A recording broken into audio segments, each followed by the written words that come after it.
everyone, thank you so much for joining us today. My name is Nimisha Yadav, member at DSC Banasthali Vidyapeeth, and I welcome you all to this session of the GitHub Bootcamp, that is the session 6.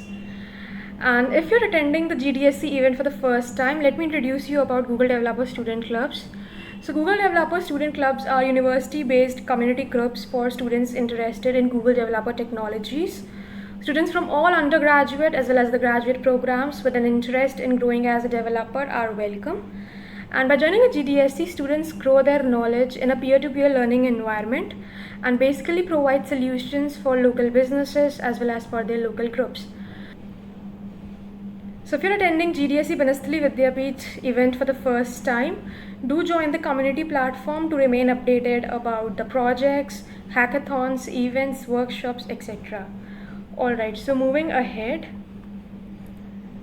Right, so if you've been attending the GitHub Bootcamp, you must have known by now how to get started with GitHub, making pull requests, raising issues, commits, etc. You must also be knowing how to start with open source and contribute to beginner-friendly organizations. Right, so in this session, I'll be sharing insights about the most common problem faced by the student.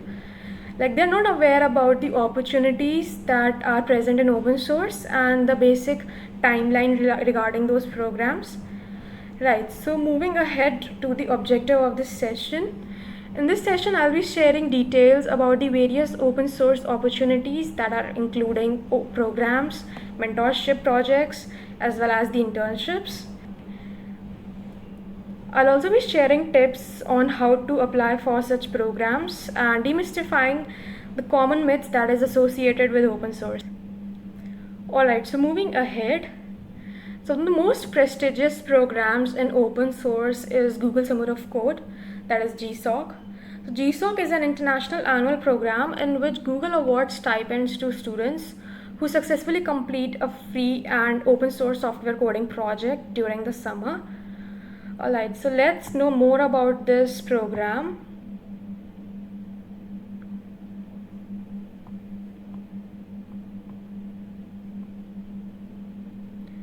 Right, so in this program, students contact the mentor organizations they want to work with and they write up a project proposal.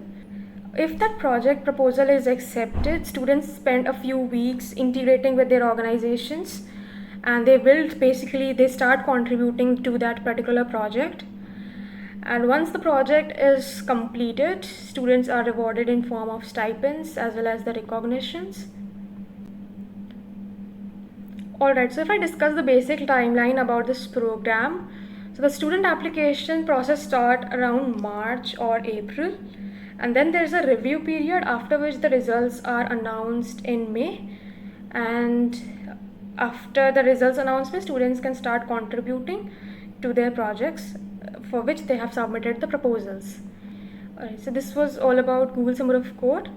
GDSC Banasthali Vidyapeeth has actually conducted a session on Google Summer of Code. You can refer to the session that will be present in our YouTube channel, and that session contains the detailed procedure on how to apply to GSOC and what are the tips that someone needs to keep in mind while applying and for getting the desired results. Right, so moving ahead. So the next program is Google Season of Docs. So Google Season of Docs is an annual program organized by Google. Its goal is to bring technical writers and open source organizations together to foster collaboration and improvement of documentation in the open source space. Right, so visiting the website, you can find all the details related to Season of Docs. Alright, so once you visit the website, you get to know about the procedure of applying and how to get accepted. Right, so this is again a good open source program by Google itself. Okay, so moving ahead. The next opportunity is MLH Fellowship. MLH Fellowship is a 12-week internship that seeks to provide students real-world experience by allowing them to contribute to open source projects. You can visit this website for all the details related to the program.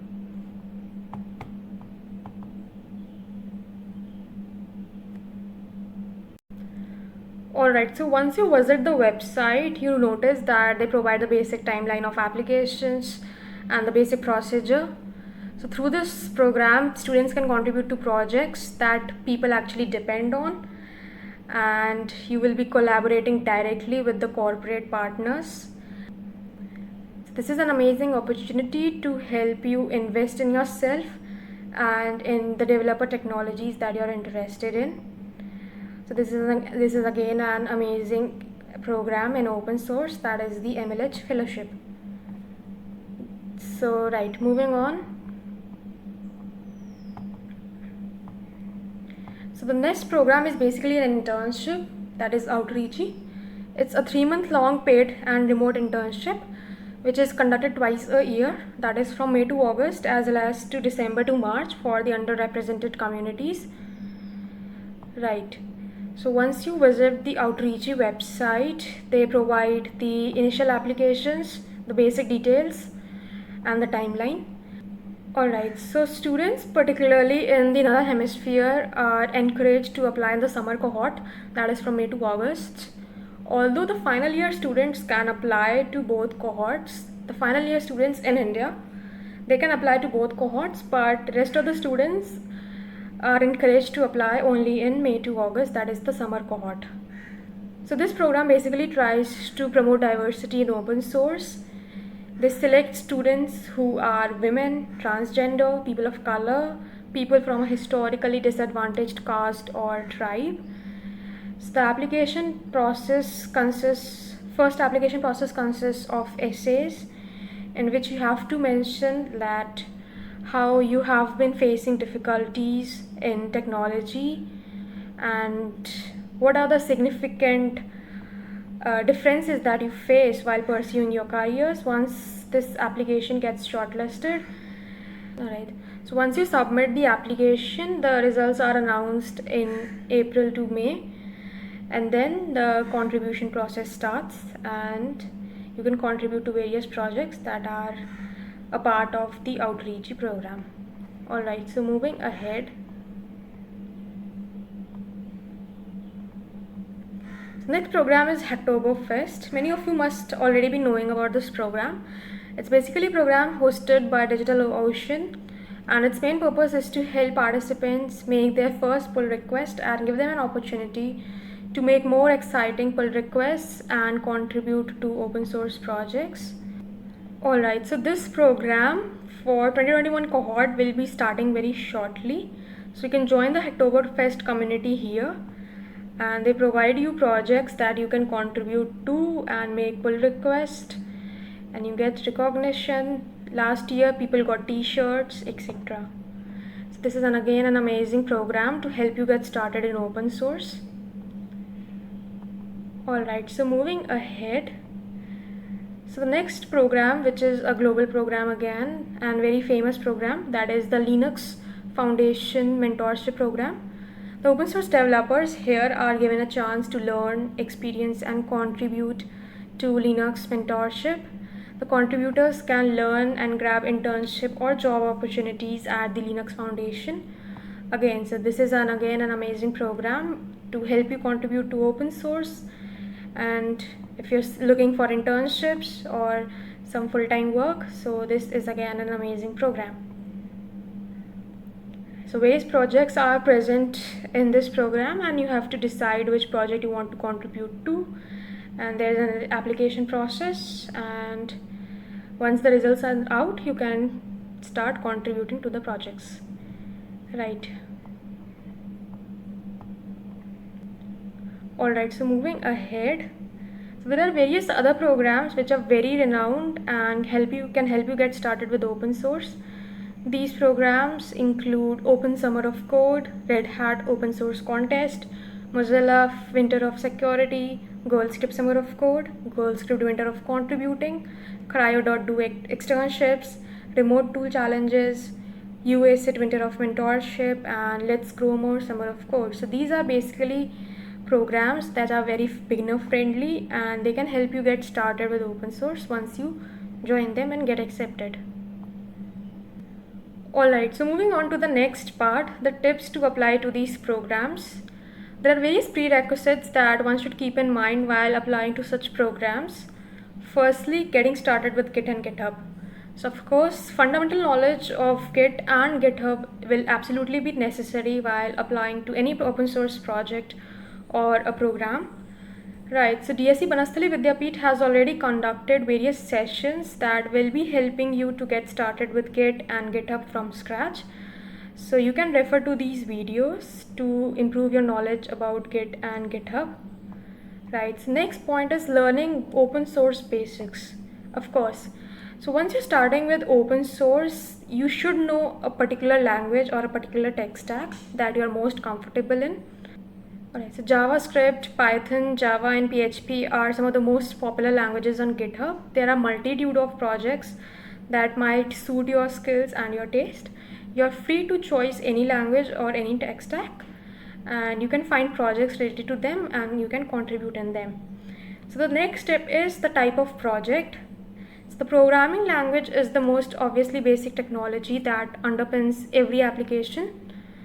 Right, so there are a multitude of projects that might suit your skills, but you should pay attention to the projects that will be used by a wide range of people so that they can test your code on real world audience.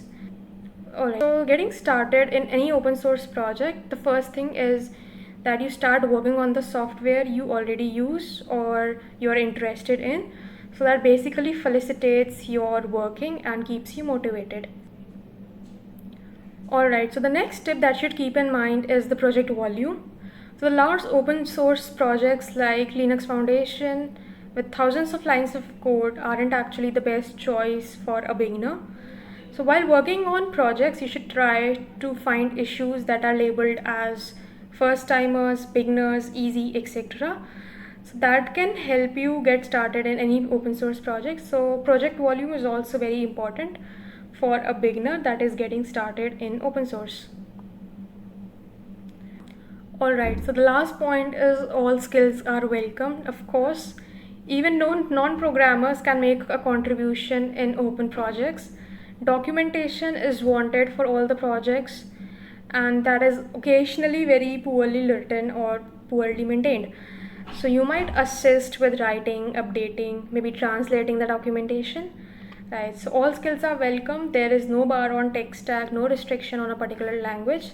It's all about your interest and the projects that you are actually want to contribute to. Alright, so moving on to the next part, the best practices for the open source software contributions. Right, so the first is reading the project's contributing docs. A particular file within the project's repository is known as contributing or readme.md, which basically defines a particular way to contribute. It might sometimes seem obvious about the contribution, but it's always advisable that you go through such docs thoroughly. They basically help you in contribution. Alright, so moving on to the next part, all such initiatives like programs, internships in open source, most of the programs always come up with a mentor. So it's always advisable that you ask all your questions and clear all your doubts with your mentor, because in case you are uncertain in putting into an effect or any feature, so mentors can help you out in such situations. Alright, so moving on to the next point, that is to be patient and be open to feedback. The people have been running these initiatives since a very long time, so it's always good to be patient and to be open to feedback. In case even if they are critical about your work, you should take their feedback constructively and keep attentive and try to keep contributing as much as possible and keep gaining knowledge from such contribution projects and from your mentors. Right. So these were some of the best practices for open source contributions. Moving on to the last section, which is the common myths that is associated with open source. Right. So sometimes it is assumed that open source is only for professionals or for very skilled developers, but it's not the case. Beginners can also contribute in open source projects, very large scale open source projects as well. We have already conducted a session on the YouTube in which we basically try to help you get started with beginner issues, beginner open source projects. So you can always refer to that video. And it's one of the most common myths that people think that very skilled developers can only contribute to open source, but it's actually not the case. So the next myth is that open source is extremely chaotic, undocumented, and undefined code, which again is not true. Open source. So in all good open source projects, contributions are always tested, considered, and then approved. There are multiple pull requests, but they do not always have to be merged. Contributions can definitely be denied. This doesn't mean that the process is perfect. Sometimes there can be disagreements, but in most of the cases, the process includes a particular procedure that needs to be followed while making any contribution. So this is again a myth about open source, that it is chaotic, undocumented, and unrefined code.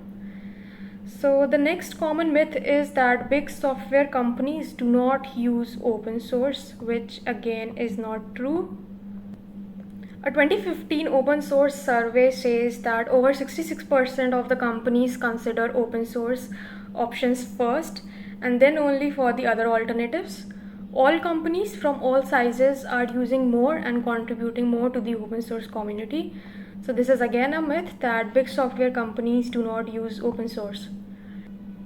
Alright, so this was all about this session. You can share your feedback and you can join in for a doubt session. The Meet link will be shared in the description below. And in the Meet, you can ask your queries, questions about open source projects, programs, etc. And we'll be happy to answer you. Right.